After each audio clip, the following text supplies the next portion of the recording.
I am sitting in my car at the airport parking lot, my hands trembling as I scroll through dozens of angry text messages from my family. After 3 years of free babysitting every single weekend, I finally said no. Now my phone buzzes with accusations of selfishness and betrayal, all because I chose to take a vacation to Hawaii instead of raising my brother's child. How did saying no to one request turn me into the family villain? Sometimes the people who claim to love you the most are the ones who expect you to sacrifice everything. Before I tell you about my journey, from being the obedient little sister to becoming the selfish monster in my family's eyes, let me know where you are watching from. Hit that like button if you have ever felt used by the people you love most. Subscribe so you do not miss stories about setting boundaries with family. Now let me take you back 3 months ago when everything started to unravel. Growing up in our traditional American household in Ohio, I always knew my place. My parents, Robert and Linda, raised us with clear expectations. Marcus, my older brother at 31, was the golden child who could do no wrong. As the youngest daughter at 28, I was expected to be supportive, accommodating, and always available when family needed me. Our parents instilled in us that family comes first, no matter what personal sacrifices that might require. Marcus had always been my hero growing up. He protected me from bullies at school, taught me how to ride a bike, and even helped me with my math homework when I struggled in high school. When he brought Jessica home during college, I was thrilled to have a sister-in-law.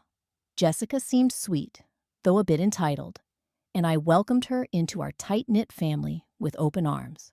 They married in the summer of 2020, right after the pandemic restrictions lifted.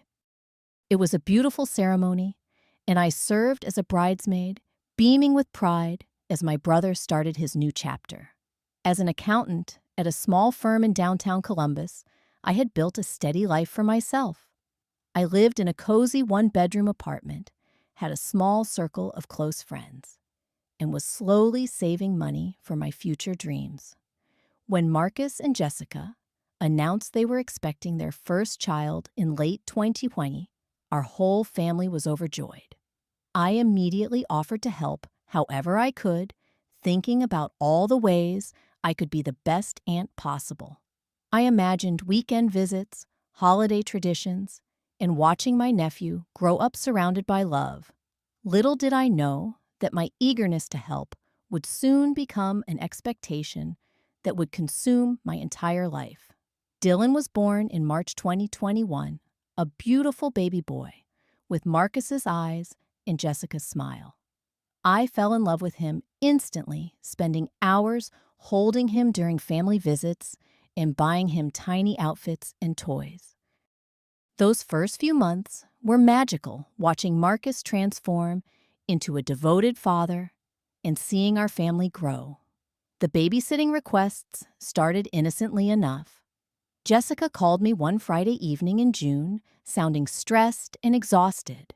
She explained that she and Marcus had not had a date night since Dylan was born, and their relationship was suffering. Could I possibly watch Dylan for just a few hours while they went to dinner? Of course, I said yes immediately. It felt wonderful to help my brother's growing family, and I loved spending time with my nephew. That first evening went smoothly. Dylan was an easy baby, sleeping most of the time I was there. Marcus and Jessica returned around 11 p.m., glowing and grateful. They thanked me profusely, saying how much they needed that time together. I drove home feeling proud that I could provide something so valuable to people I loved. But what started as an emergency favor quickly became a regular expectation. By August, I was babysitting every Friday night, then Friday and Saturday nights, and eventually most weekends. The requests came with increasing urgency. Jessica would call explaining that they had plans with friends, or Marcus needed to work overtime, or they simply needed a break. Each time I found myself saying yes, unable to disappoint them or let down little Dylan. The pattern became my new normal. Every Friday after work, I would drive directly to their house in the suburbs, armed with overnight bags and weekend supplies. I would spend the entire weekend caring for Dylan while Marcus and Jessica went out with friends, attended parties, or simply enjoyed their freedom. They never offered to pay me, treating my time as a family obligation rather than a valuable service. At first, I genuinely enjoyed the time with Dylan. He was a sweet, curious baby who loved to play peekaboo and giggle at my silly faces. But as months passed, I began to realize what I was sacrificing. My own weekends disappeared entirely. Friends stopped inviting me to events because I was never available. My dating life became non-existent. I had not been on a proper date in over a year because every weekend was spoken for. The breaking point started to form when I met Alex at a work conference in September. He was charming, funny, and worked in marketing for a company across town. We had incredible chemistry, staying up late, talking in the hotel bar about everything from travel dreams to favorite books. When he asked me out for dinner the following Saturday, my heart raced with excitement. It had been so long since someone made me feel butterflies. But when Saturday arrived, Jessica called in a panic. She had forgotten about a wedding shower for her college friend and desperately needed me to watch Dylan. When I hesitantly mentioned that I had plans, her voice turned cold. She reminded me that family obligations come first, and surely I could reschedule whatever I was doing. Feeling guilty and pressured, I canceled my date with Alex, making up some excuse about a family emergency. Alex was understanding that first time, but when I had to cancel our second planned date for the same reason, his interest visibly waned. By the third cancellation, he stopped calling altogether. I watched a potentially beautiful relationship slip away because I could not find the courage to say no to my brother and his wife. The resentment began building slowly, like a pot simmering on low heat. I started noticing how Marcus and Jessica took my availability for granted. They made plans without asking if I was free, simply assuming I would be there.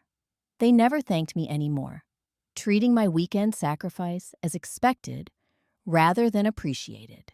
When I tentatively suggested they might consider hiring an actual babysitter occasionally, Jessica laughed dismissively, saying it would be silly to pay someone when family was available.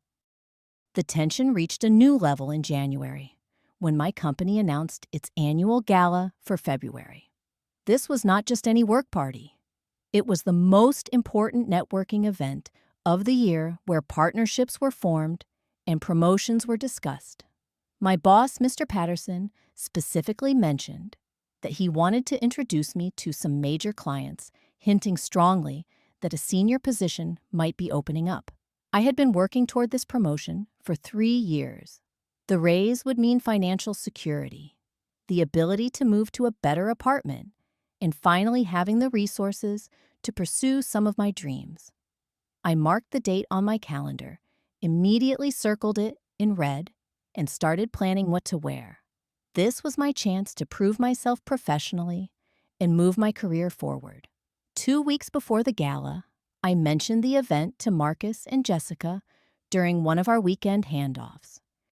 I explained how important it was for my career and how excited I was to finally have a chance to shine professionally.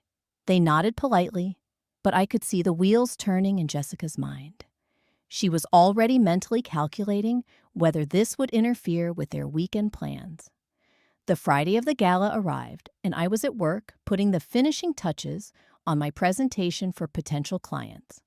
I had bought a beautiful black dress, gotten my hair done professionally, and felt more confident than I had in months.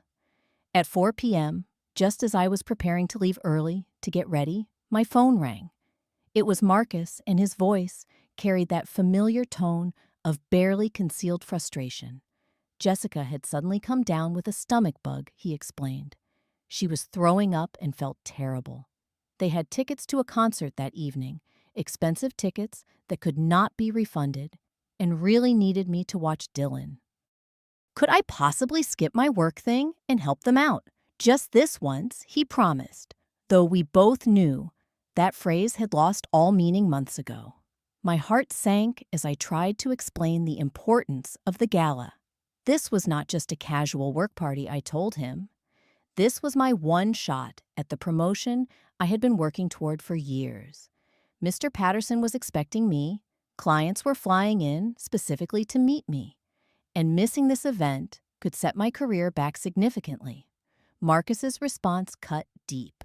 He said that work opportunities come and go, but family only has one chance to count on each other.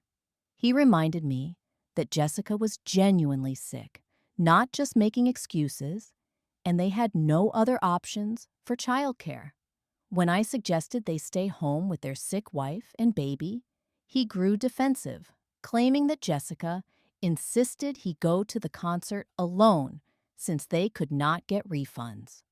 The manipulation was subtle but effective. He made me feel selfish for prioritizing my career over family needs.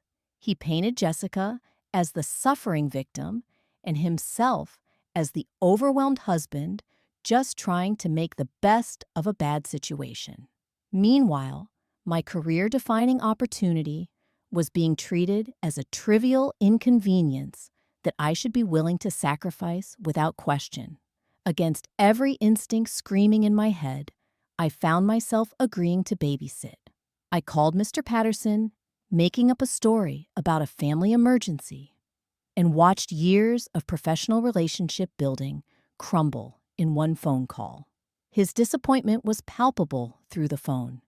He had specifically planned to introduce me to the Henderson Group, a major client, whose account could have elevated my entire career trajectory. That evening, I sat in Marcus and Jessica's living room while Dylan played with his toys, watching my coworkers post photos from the gala on social media. I saw Mr. Patterson introducing my colleague Sarah to the exact clients I was supposed to meet. I watched networking opportunities that should have been mine slip away while I changed diapers and heated up baby food. The worst part was discovering later that Marcus had not even gone to the concert alone. Jessica made a miraculous recovery just in time to join him posting Instagram stories from the venue, showing both of them dancing and laughing. Her stomach bug had apparently lasted exactly long enough to ensure I would cancel my plans, but not long enough to spoil their expensive evening out. When I confronted them the next morning about Jessica's sudden recovery, they brushed off my concerns with casual dismissiveness. Jessica claimed she felt better after some rest, and Marcus suggested I was being overly suspicious and dramatic. They thanked me for babysitting, but showed no acknowledgement of what I had sacrificed for their convenience. The following Monday at work was devastating. Mr. Patterson informed me that Sarah had made such an impression on the Henderson Group that they specifically requested her as their account manager. The promotion I had worked 3 years toward was handed to someone else because I was not there to advocate for myself. My absence sent a clear message about my priorities, and that message had cost me everything I had been building toward. That night, I sat in my apartment and cried harder than I had in years. I realized that my willingness to always say yes had trained my family to see my time, my dreams, and my life as less important than their convenience. I had become so focused on being the supportive sister that I had forgotten to protect my own future. I decided that things had to change. I could not continue sacrificing my entire life for people who did not seem to value those sacrifices. I scheduled a conversation with Marcus and Jessica for the following week, determined to set some reasonable boundaries around babysitting. Surely they would understand if I explained how their requests were affecting my career and personal life. The conversation I had planned with Marcus and Jessica took place the following Saturday after I had finished babysitting Dylan for yet another weekend. I chose my words carefully trying to approach the subject diplomatically while still being clear about my needs. I suggested that we create a more structured schedule for babysitting, where they would ask me at least 2 weeks in advance instead of assuming my availability. I also proposed that they consider hiring professional childcare occasionally, especially for last-minute requests or when I had important work commitments. I explained how much I love spending time with Dylan, but emphasized that I needed some weekends for my own life career obligations and social relationships that were suffering from my constant unavailability. Jessica's reaction was immediate and harsh. Her face flushed red as she accused me of being calculating and transactional about family relationships.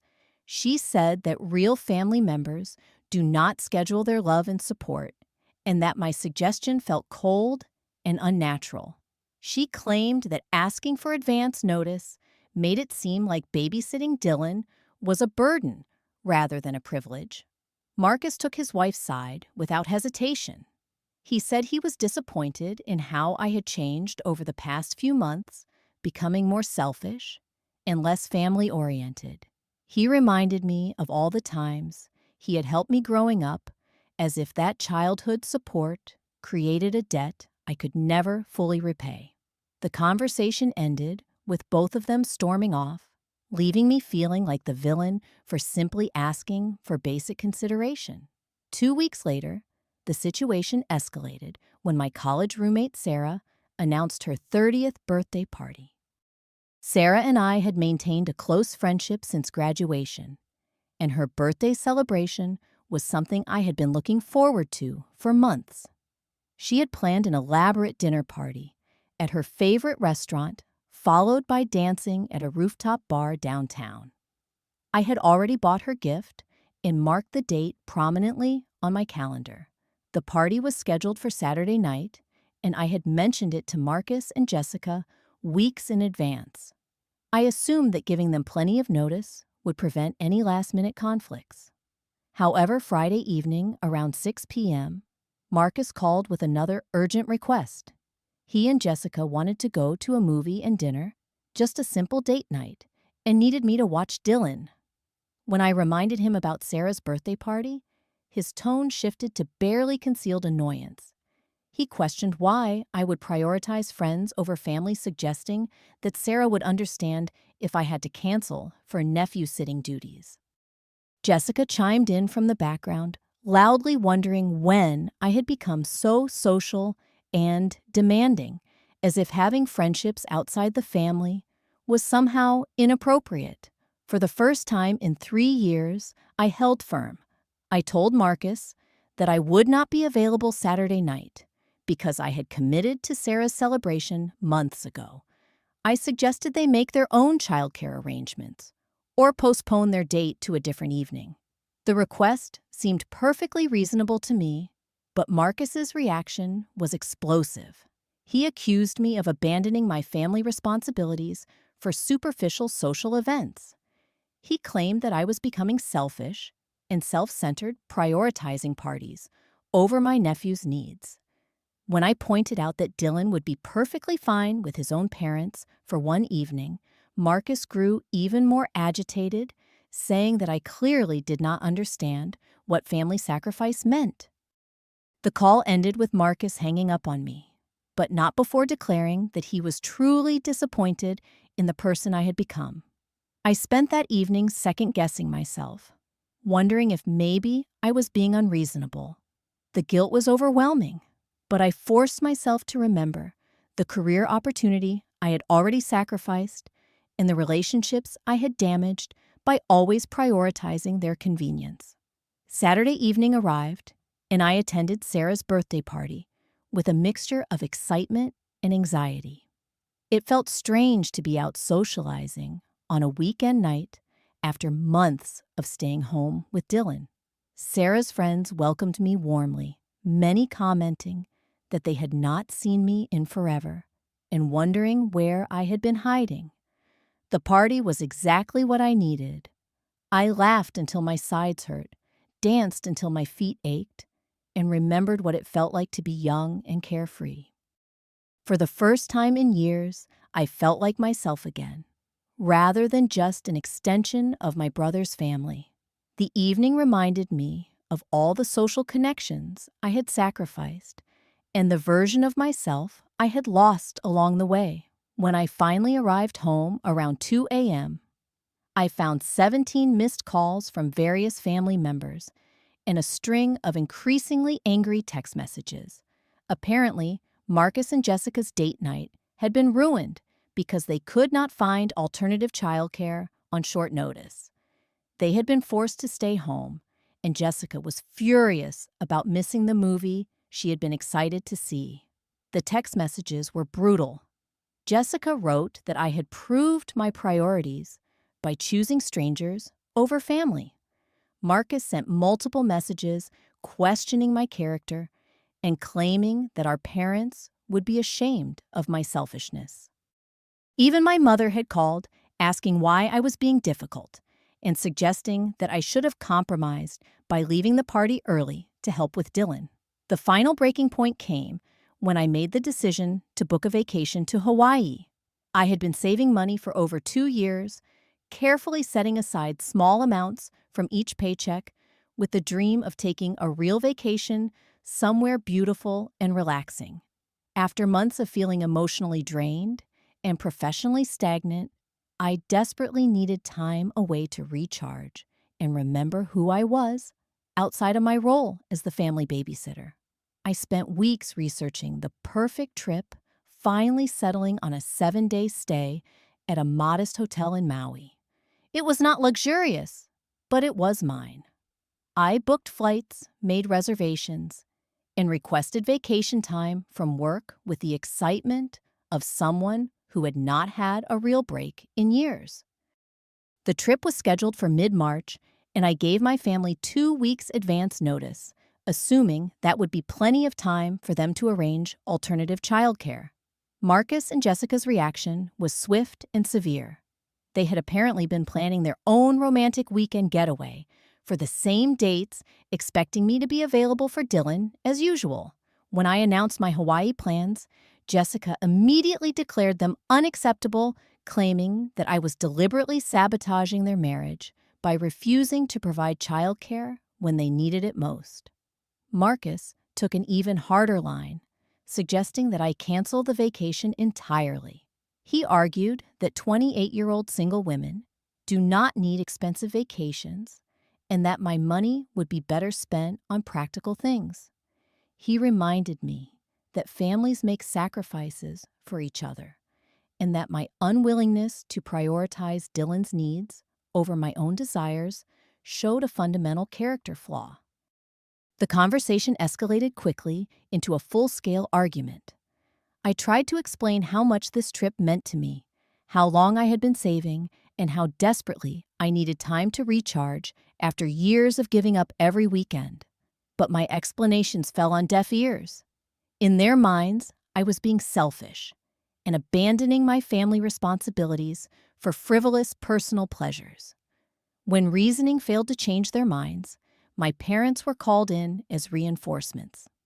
A family meeting was scheduled for the following Sunday with the clear intention of pressuring me into canceling my vacation and returning to my role as the ever-available babysitter.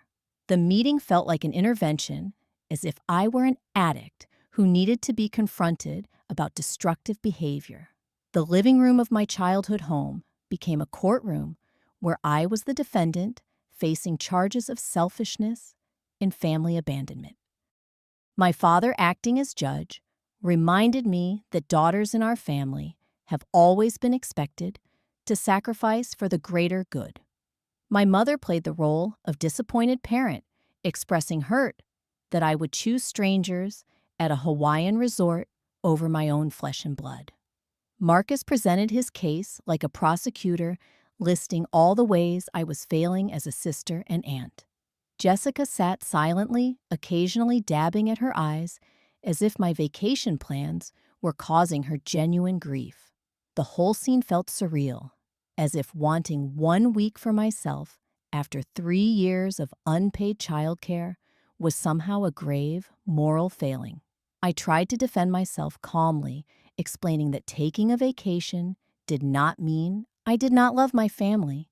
I pointed out that I had given them 2 weeks' notice and suggested several professional babysitting services they could use. I reminded them that I had not taken a real vacation in over 3 years and that most people would consider that level of self-sacrifice unreasonable. But my words were met with dismissive head shaking and accusations of making excuses. My father declared that my priorities were obviously confused if I thought personal enjoyment was more important than family obligations. My mother suggested that I was going through some kind of phase and needed to remember the values I was raised with. The meeting concluded with an ultimatum: cancel the vacation and return to being the supportive family member they expected or face the consequences of my selfish choices. They assumed that threatening family rejection would force me to comply, just as guilt and manipulation had worked for 3 years. But this time, something inside me had fundamentally shifted. I looked around the room at these people who claimed to love me and realized that their version of love required me to disappear as an individual. Their idea of family support was entirely one-sided, with me giving everything and them giving nothing in return. In that moment, I made a decision that would change everything. I was going to Hawaii, and they could handle their own childcare arrangements. The aftermath of my refusal was swift and brutal. Within hours, I was removed from the family group chat, where we usually coordinated gatherings and shared photos. Marcus posted a vague but pointed message on Facebook about being disappointed in family members who choose selfishness over responsibility, clearly intended for our extended family and mutual friends to see. Phone calls stopped coming. Invitations to Sunday dinners were rescinded. Even my mother, who usually checked in with me several times a week, went completely silent. The message was clear: I was being shunned until I came to my senses and resumed my role as the family servant. The isolation was devastating, but also strangely liberating. The only family member who reached out to support me was my 85-year-old grandmother, my mother's mother, who called the evening after the family meeting. Her voice was warm but determined as she told me she was proud of me for finally standing up for myself. She shared stories about her own struggles with family expectations in a different era and encouraged me to take my vacation and enjoy every moment of freedom. Hawaii was a revelation. For the first time in 3 years, I woke up on a Saturday morning with no obligations except to myself.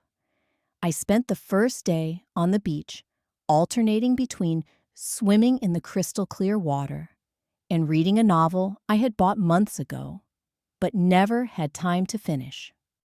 The simple pleasure of being accountable to no one but myself felt almost foreign after years of constant availability to others. On the third day, I met David at the hotel pool. He was a travel blogger from Seattle, spending 2 weeks in Hawaii while writing about sustainable tourism. Our conversation started casually, but quickly deepened into discussions about life boundaries and the challenge of maintaining individual identity within family relationships. David had dealt with his own family pressures around career choices and understood the guilt that comes with disappointing people you love. We spent the remaining 4 days exploring the island together. David showed me hidden beaches and local restaurants that most tourists never discover. More importantly, he listened as I processed 3 years of accumulated frustration and resentment. Talking to someone outside my family circle helped me realize just how abnormal my situation had become. David shared his own story about leaving a family business to pursue travel writing despite his parents' disappointment and predictions of failure. He had learned that people who truly love you want you to be happy and fulfilled, even if your choices inconvenience them. His perspective helped me understand that real family support flows in both directions. The week in Hawaii gave me space to rediscover parts of myself that had been buried under years of family obligations. I remembered that I enjoyed hiking, loved trying new foods, and felt energized by meeting new people. I realized that the person I had become constantly available and self-sacrificing was not actually who I was at heart. Flying back to Ohio, I felt nervous, but determined. I knew that my family would expect me to return, chastened and ready to resume my previous role. Instead, I was returning with a clearer sense of my own worth and a determination to maintain the boundaries I had finally learned to set. The vacation had not just been a break from babysitting, it had been a journey back to myself. When I landed in Columbus, my phone buzzed with a text message from Jessica. She wrote that they had struggled to find reliable childcare during my absence, and that Dylan had been asking for his Aunt Violet. The message was clearly intended to make me feel guilty, but instead it made me angry. After 3 years of free, reliable childcare, they had never bothered to develop backup plans or appreciate what I provided. I waited 2 days before responding, taking time to craft a message that was polite but firm.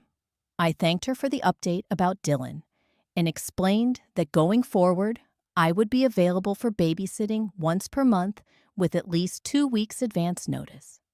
I provided contact information for 3 professional babysitting services and wished them luck in finding reliable help. The response was immediate and furious. Jessica called me selfish and unreasonable, claiming that professional babysitters could not provide the love and care that family offers. She accused me of treating my nephew like a burden and suggested that my vacation had clearly gone to my head. But her anger did not penetrate the protective barrier of self-respect I had built during my week away.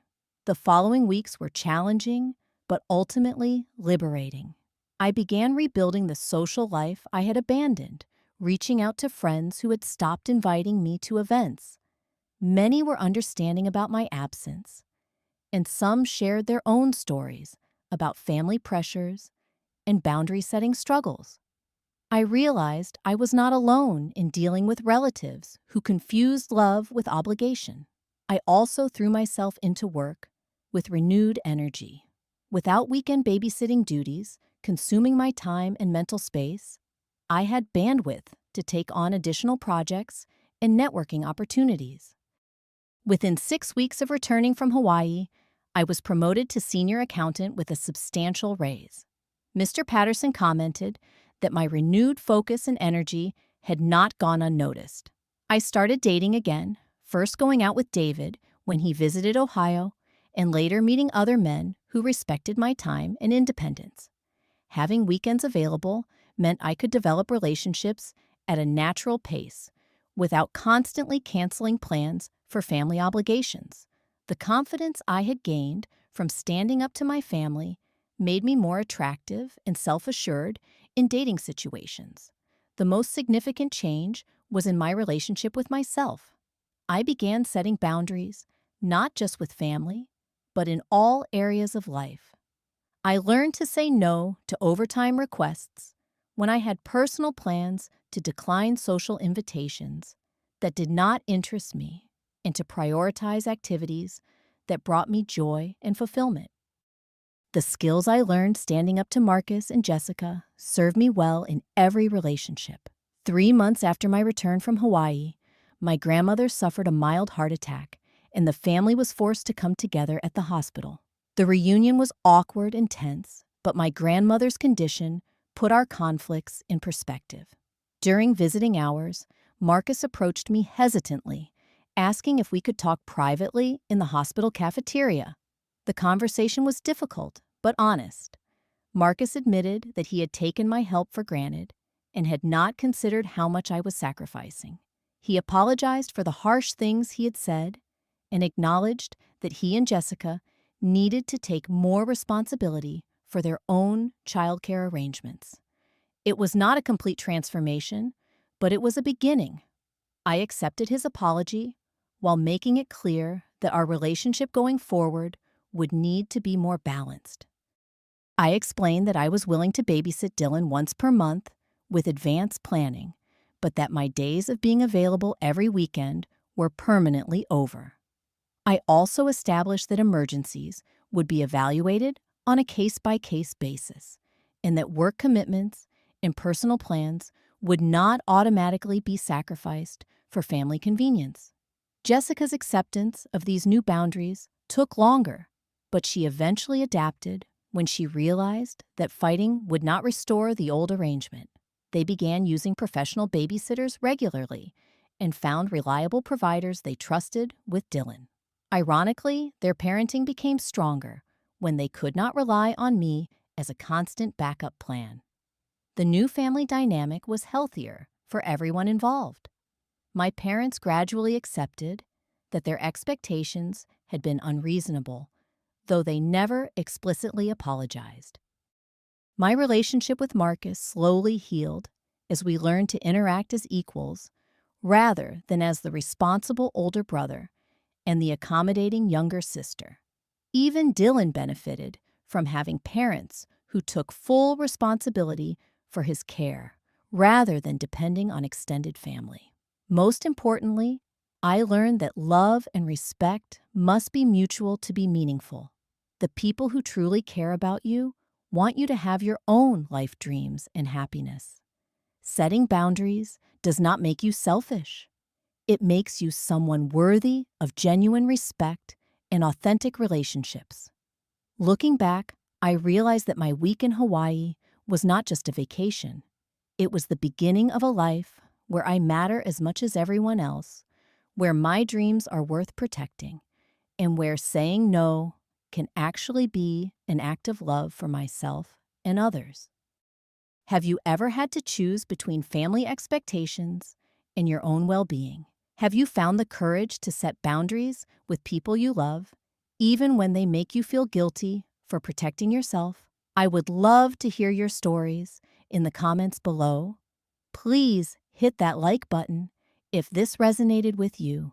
Subscribe for more stories about finding your voice in difficult family situations, and share this video with anyone who might need permission to put themselves first occasionally.